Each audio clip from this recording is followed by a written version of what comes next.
கட்டி போரடித்த அப்பன் சுப்பன் காணவில்லை. அன்று முதல் இன்று வரை அக்கரமும் வாழவில்லை. வெட்ட வெட்ட வாழைதான் அது அள்ளித்தரும் வாழ்வைத்தான்.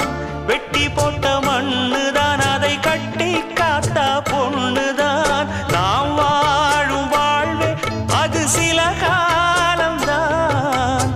உறவோடு வாழ்ந்தா அது பூக்கோலம்தான். கெட்டாலும் பட்டாலும் உன் பேரன்தான். என்னடி ஞான பெண்ணே, உண்மை சொல்லடி ஞான பெண்ணே.